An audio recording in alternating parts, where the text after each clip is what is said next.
The following episode contains difficult subject matter and references to sexual assault. Please take care.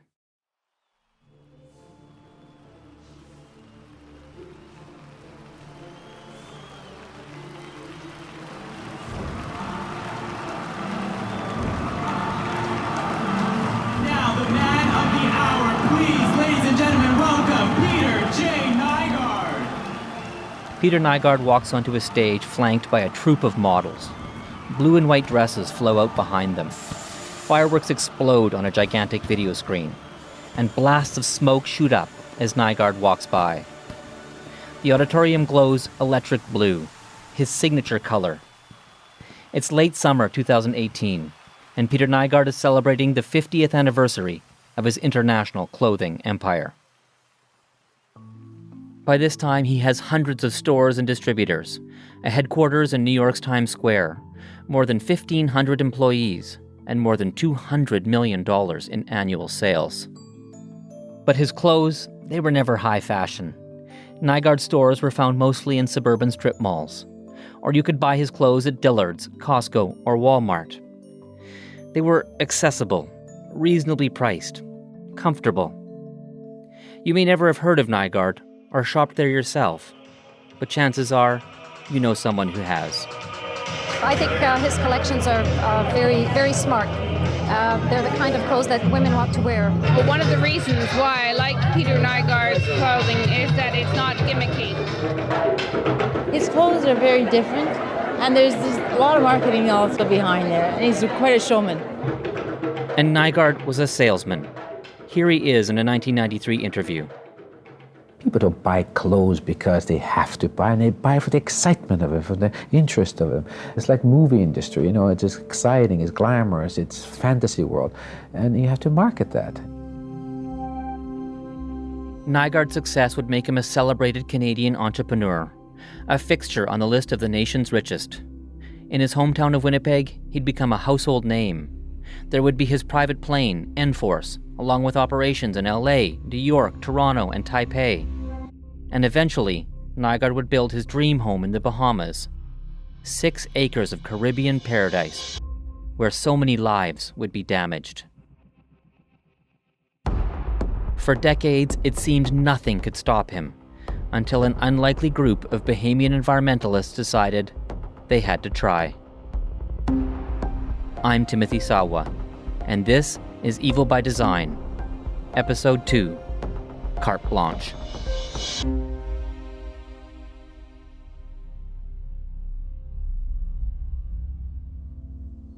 The town of Deloraine, Manitoba, is a few hours outside of Winnipeg, just across the border from North Dakota. At the north end of town sits a small park. For close to 20 years, it bore the name of one of Deloraine's favorite sons, Peter Nygard. Though not anymore. In the early 50s, a 10-year-old Nygard moved here from Finland with his family. Decades later, he celebrated his humble beginnings in promotional videos posted on his website, describing his first home in Deloraine as a converted coal bin.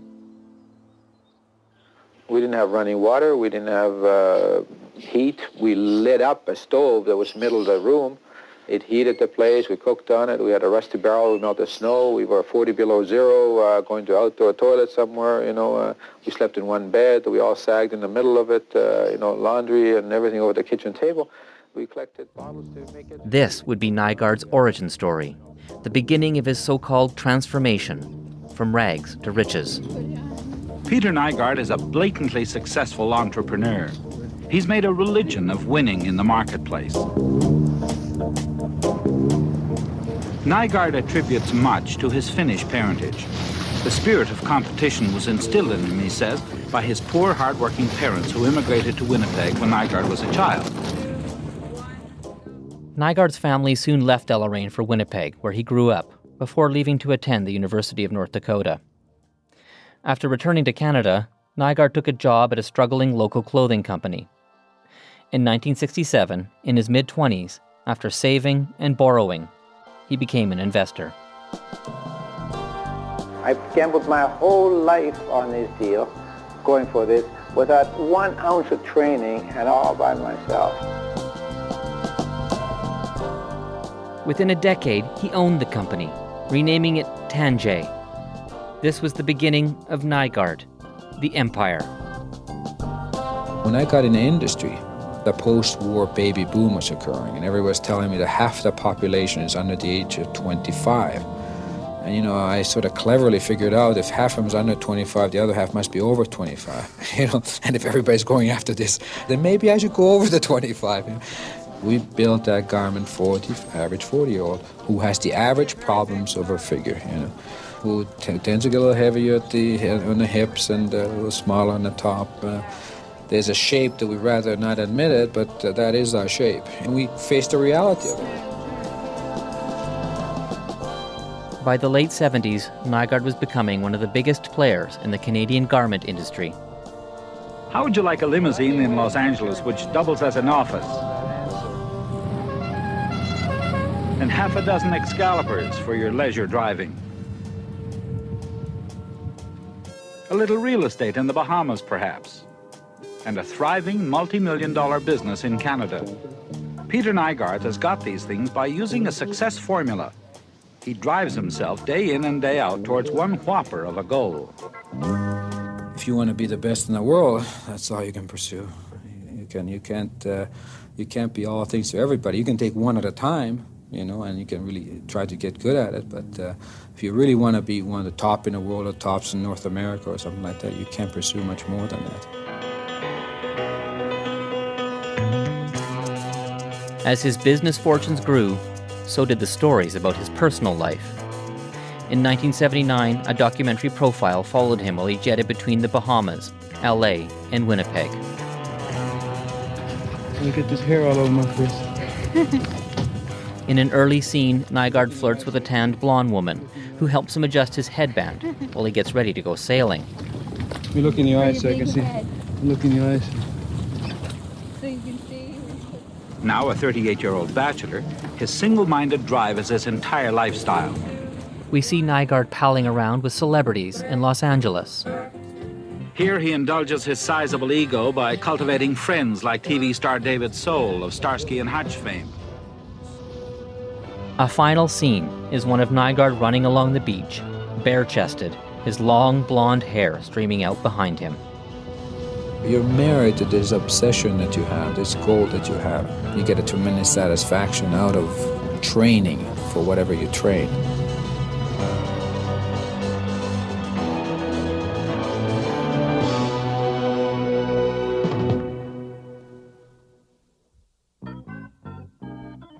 Nygard soon became known as a work-hard, play-hard playboy entrepreneur.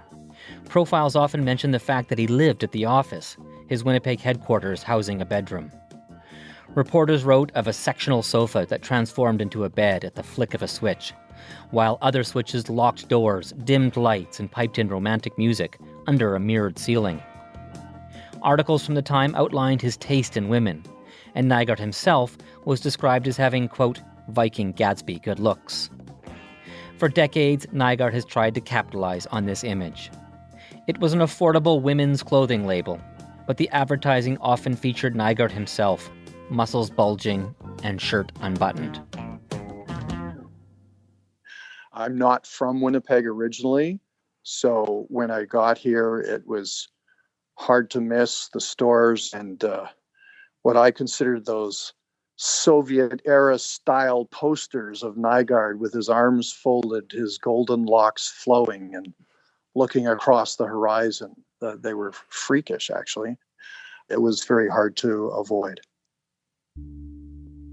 Paul Mackay moved to Winnipeg in the 80s, becoming a journalist for the city's largest paper. Even his outward appearance was quite different than what you would think of the average business person.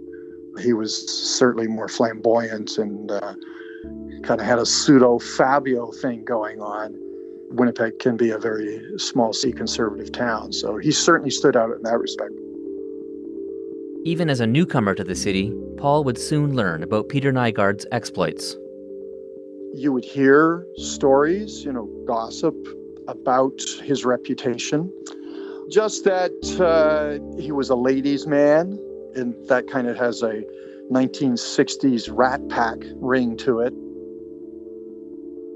That reputation stuck. As recently as 2015, Vanity Fair compared him to another man whose personal and professional brand was that of a playboy, calling Nygard the Hugh Hefner of downmarket retail.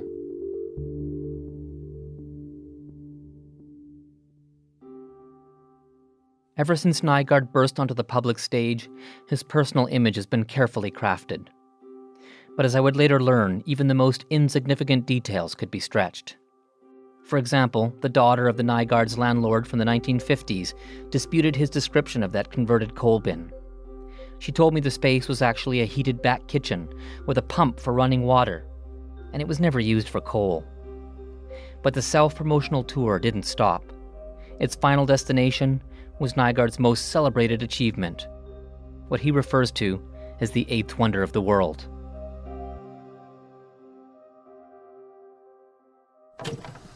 This is Lifestyles of the Rich and Famous, television's unchallenged authority on wealth, prestige, and the good life. Our search for the very best never ends. And so we proudly present from the sun-drenched Bahamas, under construction, what will certainly be the world's most unique house, if not the world's largest. It was Nygard's most lavish display of wealth and excess. Fashion mogul Peter Nygard, who also has designs on nature, chose exclusive life at Cay in the sparkling Bahama Islands to fashion his greatest creation ever. After increasingly spending time in the Bahamas through the 70s, Nygard began building his palatial estate in 1984. With permission from the Bahamian government, he renamed his land Nygard Cay, just in time for an appearance in this 1992 episode of Lifestyles of the Rich and Famous.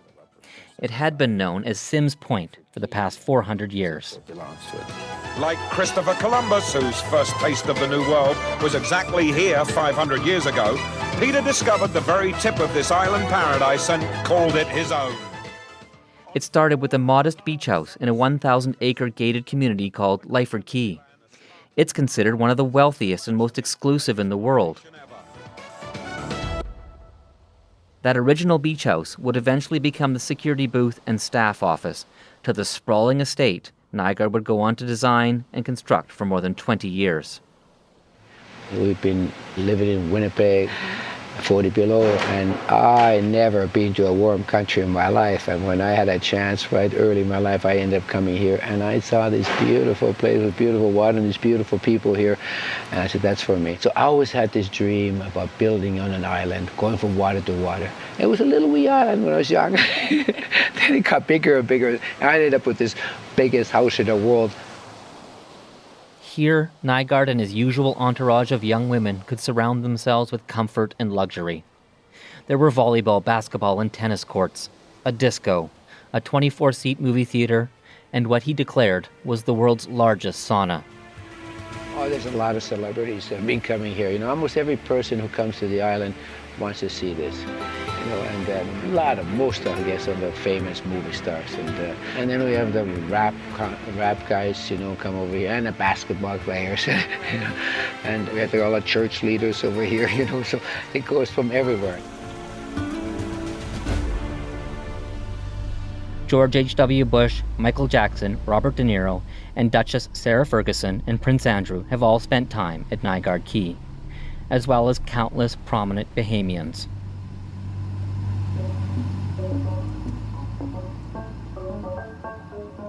I traveled to the Bahamas, to Nygard Cay, to see this so-called eighth wonder in person. And I'd find out it was Nygard's limitless ambitions for this property that would eventually see him forced out of the Bahamas, setting the stage for the wave of allegations to come.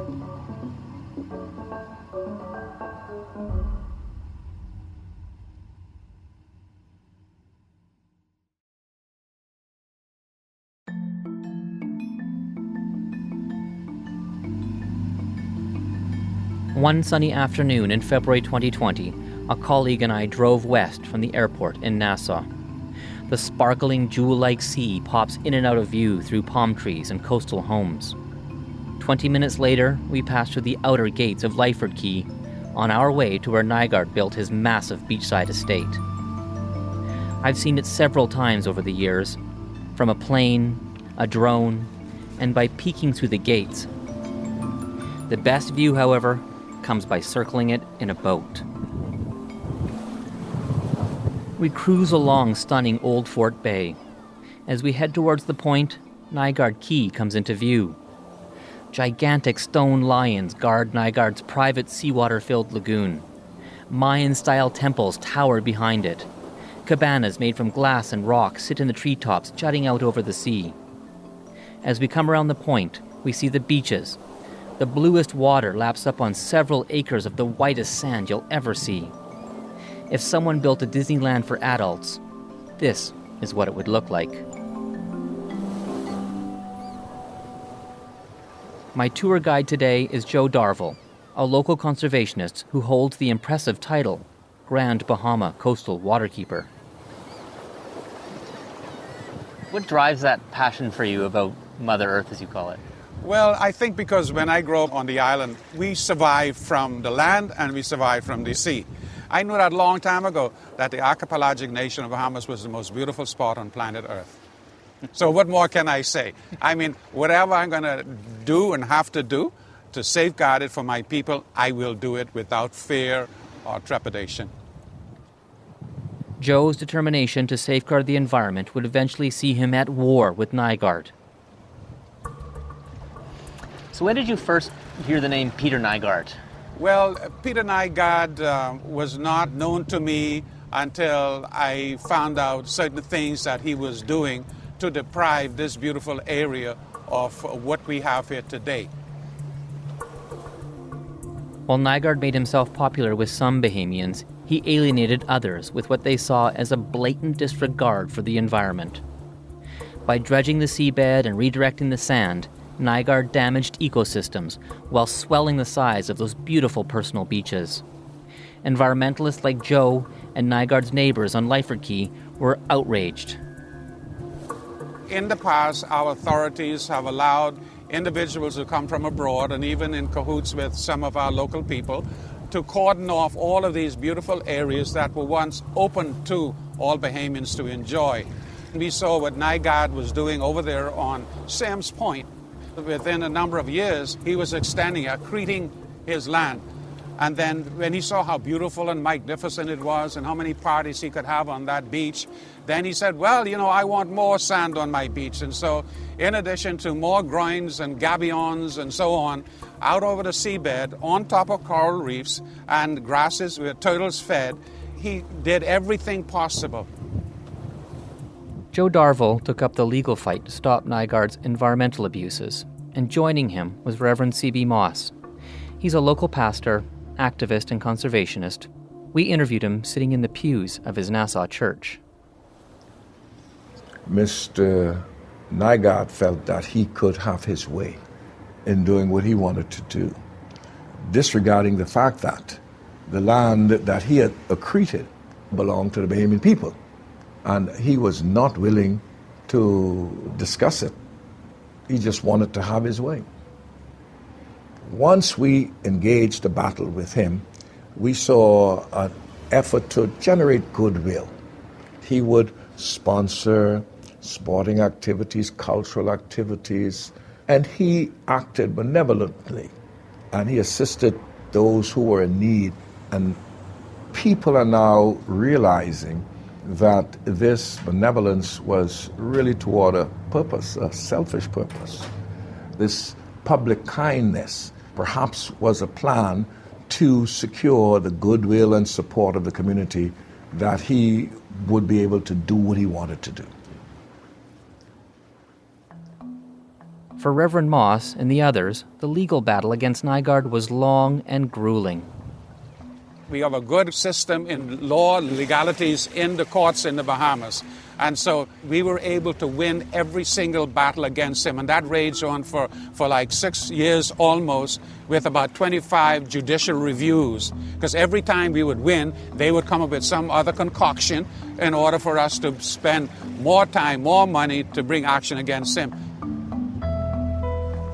Another disturbing thing was, because he had been given sort of tacit, under the table permissions to do what he was doing, we had to fight against not just him, but we had to fight against the government. We had to fight against the former PLP government, who gave him carte blanche to do whatever he wanted to do.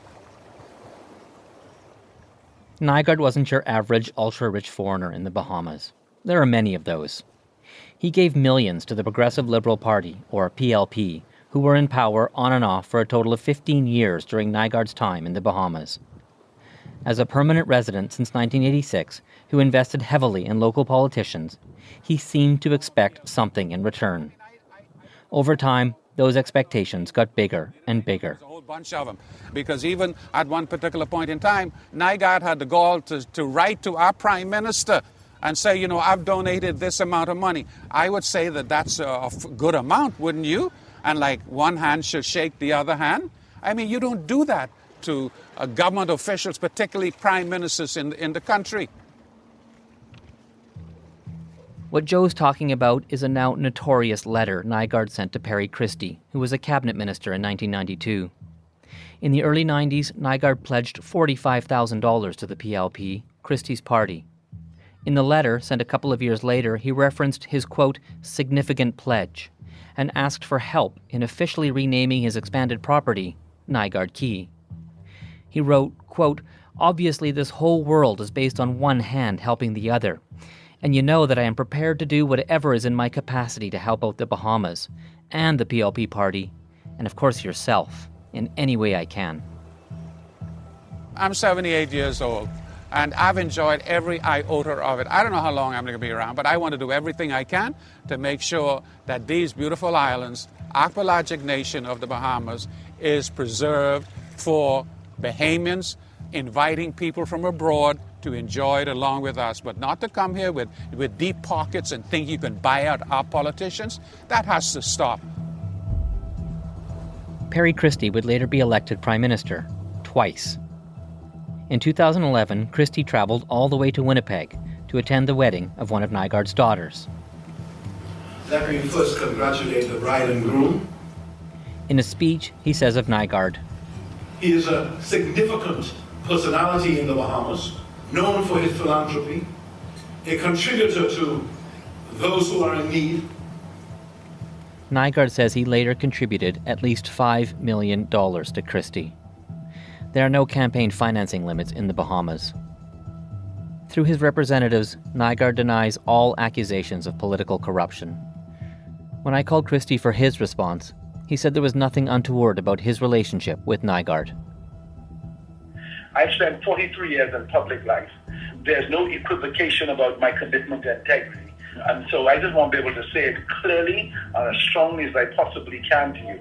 I have no fear of any investigation into my conduct in my public life.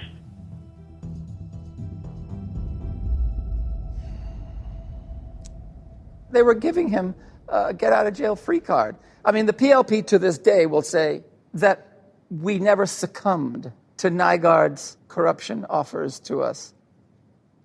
Fred Smith is a prominent Bahamian human rights lawyer, an outspoken critic of government corruption, among other things.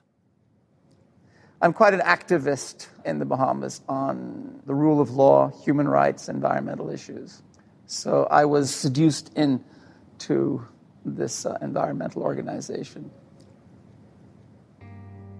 As the environmentalists fighting Nygard took their dispute to the courts, Fred was called in to help. Their organization is called Save the Bays, where Fred still serves as legal director. It takes less than an hour to fly from Nassau to Miami. That's where we caught up with Fred. He was living at a hotel on the edge of a golf course, recovering from a recent paragliding accident that almost killed him.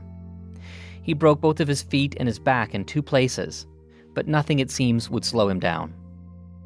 For all 3 men, it would be a long and ugly fight with people who were loyal to Peter Nygard.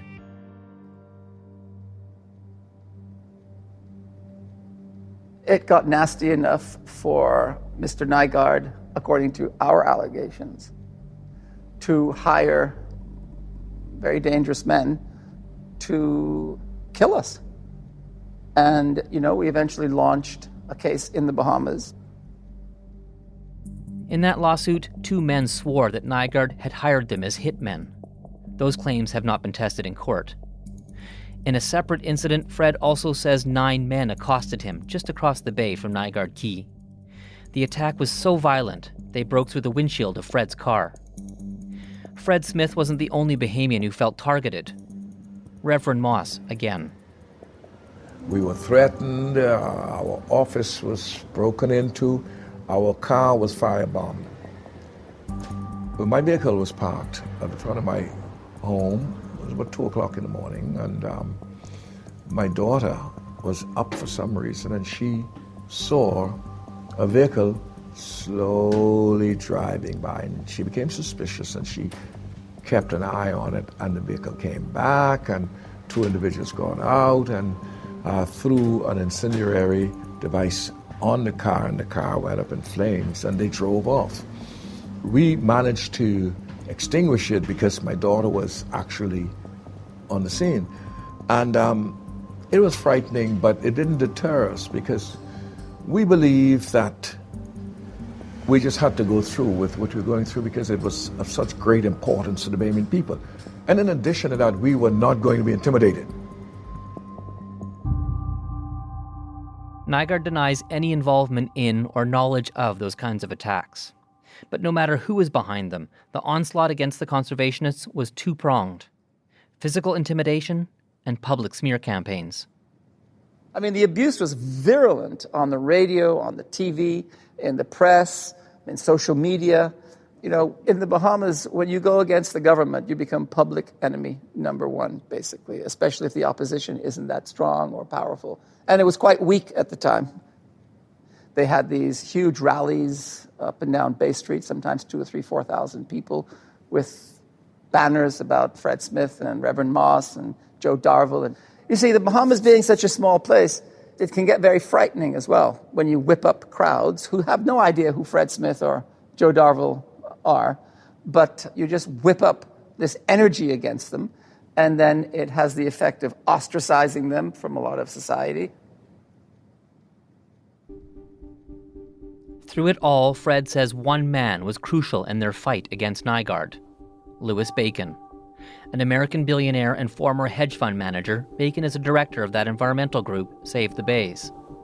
He has properties in New York's Upper East Side, the Scottish Moors, Panama, and a home in Lyford Cay, right next door to Nygard. Nygard and Bacon's respective properties could not feel any more opposite in how they look and feel.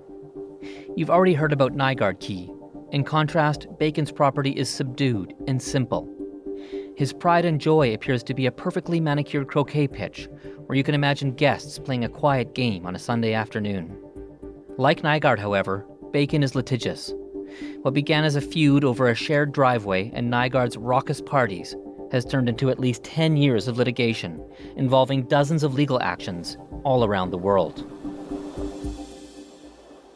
Since arriving in the Cay in 1994, Bacon has been a major contributor to local conservation efforts. He has financially, along with others, but to a great extent, financed Save the Bays in their environmental work in Abaco, in other places, in Grand Bahama, in Nassau, on other environmental issues other than Peter Nygard. He puts his money where his mouth is on environmental issues. And had it not been for a person with such deep pockets and such moral and ethical commitment to the rule of law, I dare say Nygard would still be there today in full battle gear with the PLP. Bacon's continued bankrolling of the environmentalists kept their court battles against Nygard alive. And in the end, the environmentalist determination paid off. In 2013, a Bahamian Supreme Court judge ordered Nygard to stop the dredging. 4 years later, the same judge slapped him with a 5-figure fine for violating that order and threatened him with jail time if he didn't pay. Then came a major blow in 2019. A judge sentenced Peter Nygard to 90 days in jail and fined him $150,000 for breaching another court order. Nygard never saw the inside of a Bahamian jail, mainly because he hasn't been back to the Bahamas since 2018. In the final analysis, I don't think he could set foot on this island again, or he's going to end up in jail, because there is warrants out for his arrest because he's refused to show up for sentencing. And so we can rejoice today, really, really rejoice. He was always behaving in a manner that was bigger than life. But the fact that he is virtually now banned from the Bahamas, people are saying good riddance. The conservationist fight against Nygard undermined whatever pull he had in the Bahamas. Then the government he backed lost power. And once Nygard could no longer expect to be protected by his money and influence, everything began to unravel. Far more disturbing information would emerge about Peter Nygard. Fred Smith. So the public and people around Nygard started to see that, the law could actually work. The judicial system functioned in the Bahamas. That is one branch of government that has remained independent of corruption and politics. And so more and more people just started talking about, we can give you information about Nygard building without permits, or here are pictures of him dredging, without a permit. And then filtering in were these pamper parties aren't what they seem, that there's a lot that happens behind the scenes. And it wasn't until 2016 that a few people started to share information about women being abused at Nygard Cay sexually. Fred and the others had to tread very carefully.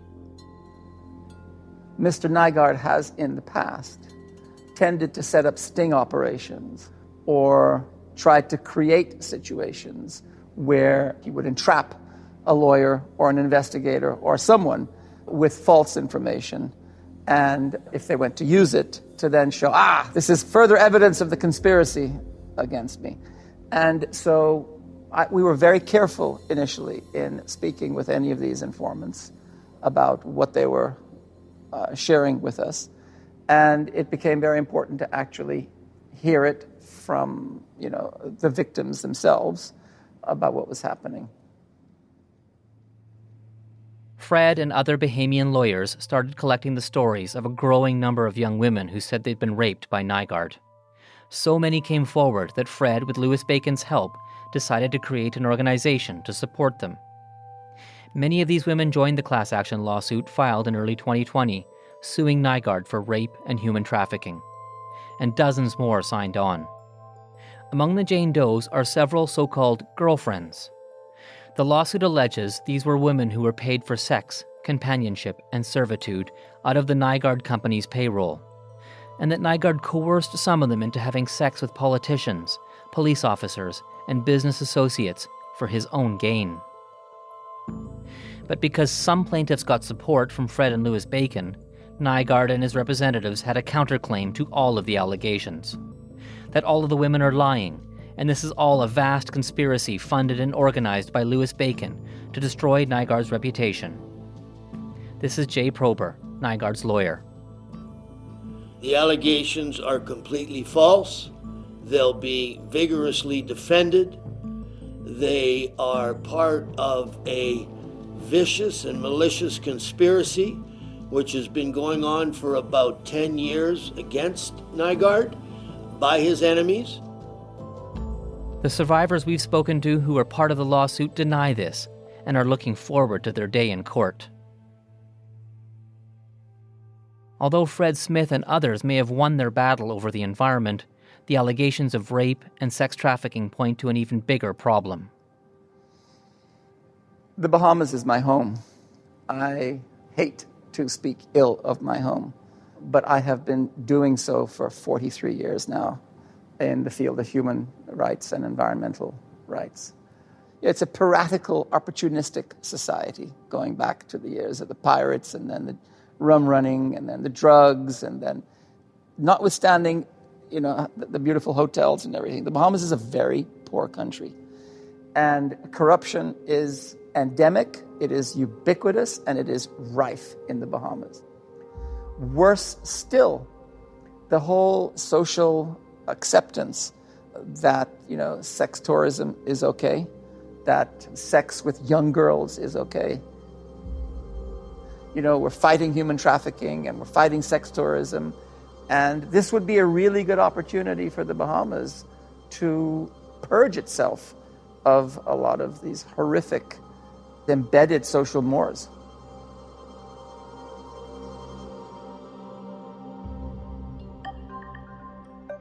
As this was all playing out, someone was watching intently. Someone closer to Nygard than most. If women and girls had been raped at his home in the Bahamas, she would be the key to unlocking those secrets. Her story is complex, challenging, but ultimately instrumental to the fall of Peter Nygard. And soon, she would be free to tell that story to the world.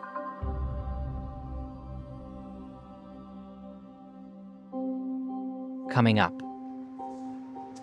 He himself, when he got on my massage table, would start to share his innermost, darkest secrets. When I did what I did for Mr. Nygard, I did it because I didn't really have a choice. Mr. Nygard had us order 2 kits of fish, and he had me and 2 notorious gangsters here in Nassau stuff the fish with about $150,000 in cash. If Nygard asks you to jump, you ask him how high, where to land, and in what position. You don't tell Nygard no. If anything you've heard in this episode has left you looking for someone to talk to, please visit cbc.ca/uncover. We have a number of resources there for those in need of help and support. Evil by Design is a co-production between CBC Podcasts and The Fifth Estate.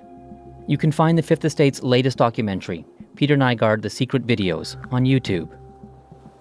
This podcast is written by producer Ashley Mack, associate producer Alina Ghosh, and me, Timothy Sawa, with assistance from Lynette Fortune at The Fifth Estate. Mixing and sound design by Evan Kelly, with technical assistance from Laura Antonelli. For this episode, special thanks goes to Bob McEwen and Corvell Pyfram. Fact-checking by Emily Mathieu, and legal advice from Sean Moorman. Emily Cannell is our digital producer. Original music by Olivia Pasquarelli. Our senior producer at CBC Podcasts is Chris Oak, and our executive producer is Arif Noorani.